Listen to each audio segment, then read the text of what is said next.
Hello to all my story lovers. Welcome back in Storytime channel. I'm Pallavi reading interesting stories for you. Today I'm reading chapter number 13, Bad Help, from The Day When I Stopped Drinking Milk, and the written by the great Sudha Murty. Now let's go through it. I was visiting the village I grew up in and was awaiting some papers from my office. Since the village was small, there was no courier service, and the mail from my office had been sent by registered post. I went to the local post office and noticed that it was a small building with a skeletal staff. The building had not been renovated or painted in years. The fans were also not working because there was no electricity. The post office was hot and dusty. It was old and had very few customers because it had lost its importance due to the increased uses of email and internet. While waiting for my papers, I remember my childhood. In our village, the postman was loved and highly respected. All of us at home waited for him. He was our main link to the outside world. He brought us greeting cards, parcels, money orders, and letters. He distributed mail to the entire village. Our house was always his last stop of the day. He gave us our letters and then had lunch with us. During lunch, he told us lots of stories and gave us news from the village. The postman was like our personal news channel, and we love his visits. He also gave us financial advice and told us to buy government bonds and open a post office savings account. Today, I do not even go to the post office. I wonder, when I was younger, how did I correspond without email? I was brought back to reality when the postmaster said, "It will take some time for us to get your papers. Why don't you go home? I will send the papers to you through my postman in the afternoon or evening." I replied, "Thank you," and I went home. After lunch, a postman and young boy came knocking at the door. The young boy was tall, handsome, and reserved, but his eyes were bright and shining. I invited them to sit down and offered them lunch. They refused politely. The postman said, "Ma'am, we have had lunch. Here are your papers. You need to sign for this."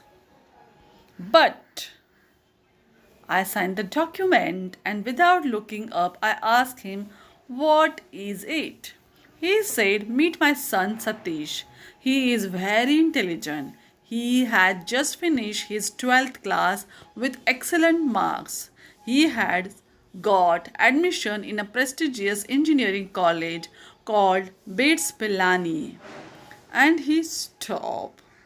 I looked at the boy. He looked uncomfortable with the conversation.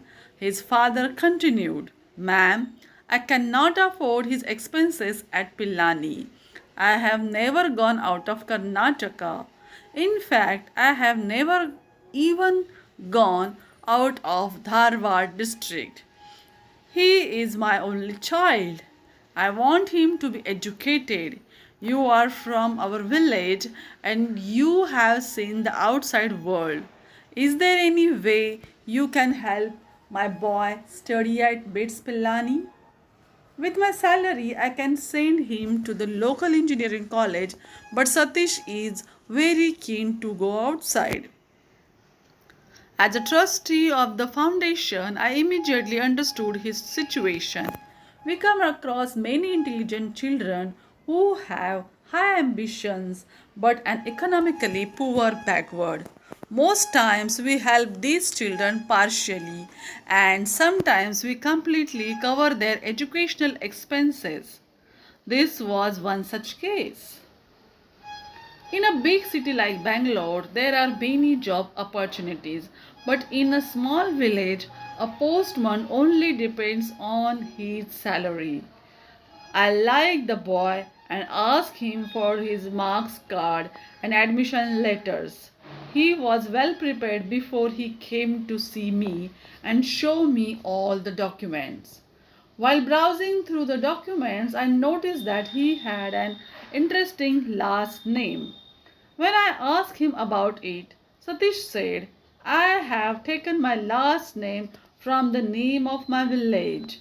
I told Satish, well, I have everything I need right now. I promise that we will pay your first year's college fees, and every year you have to send me your marks card. If you are on the merit list, we will continue paying our tuition until you complete your first degree. Satish and his father left the house with smiles on their faces. Every year, Satish's marks card came for our review and we sent money automatically. After 4 years, the marks card did not come and I knew that he must have completed his degree. Many years passed, and I forgot about Satish because he was one of the thousand recipients who had received help from the Infosys Foundation. We keep records of the recipients and help we give them, but we do not keep records of where they are, nor do they usually inform us. I have a good friend, Vinitha, who is from Maharashtra but lives in Bangalore. Her daughter was a software engineer working in a good company. Typical of an anxious parent, Vinitha was searching for a suitable match for her daughter. She registered on bharatmatrimony.com, shadi.com, and many other sites.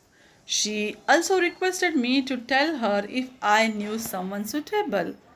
One day I was visiting her neighborhood and decided to drop in without calling ahead. It was 4 p.m. on a Sunday and I knew she would be at home. But when I entered, I realized that she had guests in her house. Vinita's daughter was dressed beautifully and she was talking to a young boy. His parents were sitting on a sofa. I understood that a young suitable groom had come to visit their house and talk to the girl.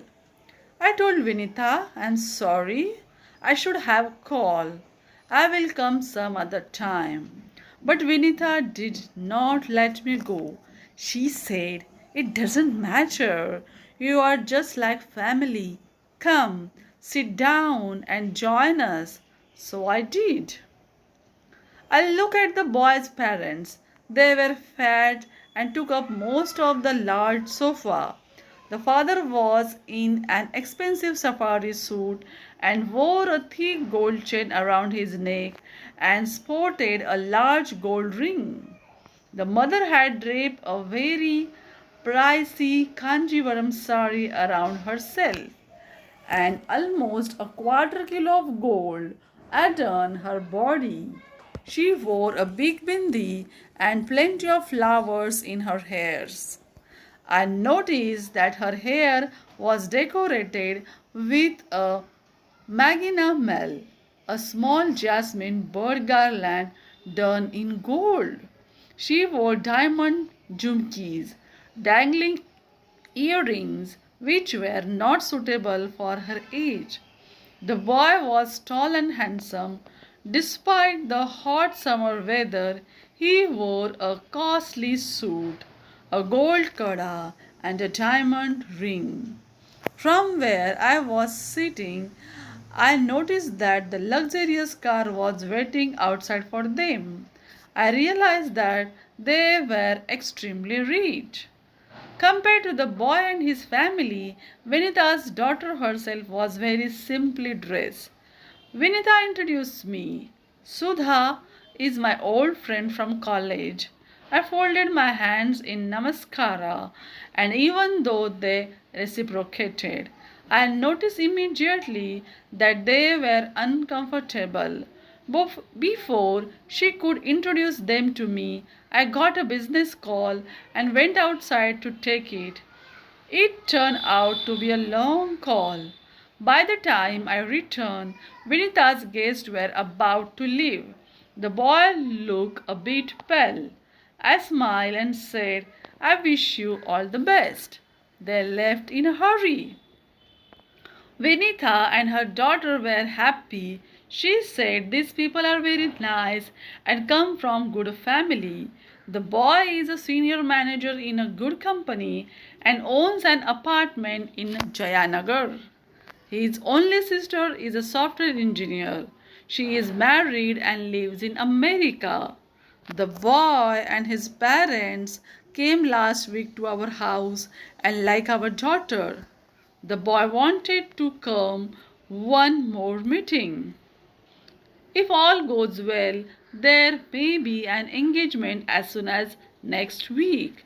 After that, the boy is going to America for a project. When he comes back, we will have the wedding. They want a big engagement and wedding. We don't have a problem with that. Vinita's husband entered the room. He said, let's not talk about marriage and other details until they officially say yes.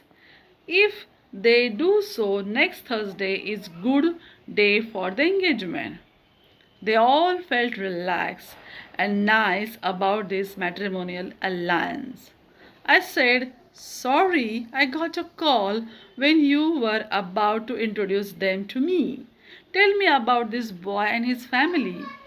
Vinita replied, we come in contact with them from the matrimonial sites on the internet. The boy's name is Satish. He has also studied in the US, worked there for a few years, and then he came back to India. His parents have been staying in Bangalore for the last 5 years. We did a background check on his education and job record, and everything seems fine. He did his engineering from BITS Pillani. He was so intelligent that the institute even gave him a scholarship. Bits Pilani clicked in my mind because Satish was the only one who went to Bits Pilani from the list of people that we had helped through the foundation. Most of the students that we funded were from Karnataka and went to the local colleges. I asked Vinita, what is the Satish last name? When Vinita told me his last name, it confirmed my suspicion. But I did not want to say anything to her until I had verified our records. When did he complete his education at Beats? I asked. Vinita gave me the year and said, right now he is 30 years old. He finished his degree when he was 22. What did you think of the boy? I told her I don't know. I have only met him once, but he looks good. Vinita insisted, you must come for the engagement. I replied, of course. Kindly confirm the date at the earliest. And I left. The next day I went to my office and checked our records. It was indeed the same Satish. I was very happy that he had done well for himself.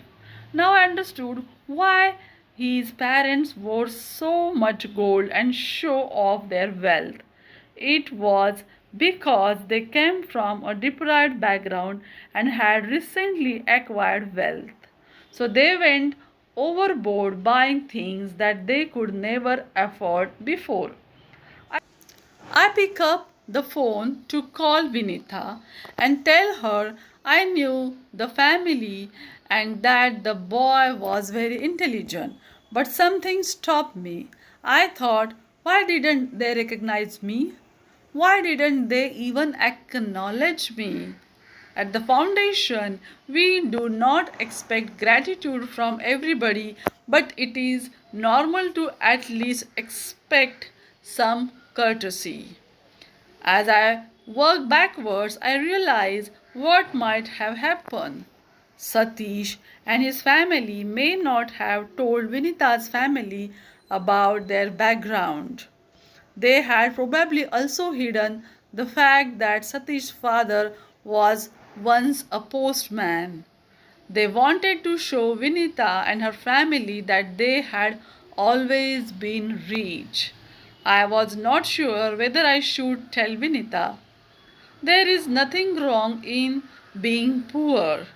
And if people want to hide their background, it is left to their value system. I should not be judgmental about that. While my mind was oscillating between whether I should make the phone call or not, the phone rang. It was Vinita. She sounded sad. She said, "Sorry, there is no engagement. The boy doesn't want to marry our daughter." "Why? What happened?" I asked. "I have no idea. They were so enthusiastic about the wedding until their visit on Sunday. I don't know why they changed their mind." I kept quiet. I wanted to be completely sure before I told Vanita everything. "What is their background? What does the father do?" I asked. "The father is a landlord. They own properties in village in North Karnataka, and they come from generations of family wealth. You are from the same area. Have you ever heard of them?" "Yes, Vinita, I know them." I didn't want to say anything until I was absolutely sure. Satish's father was a postman and the boy is very bright.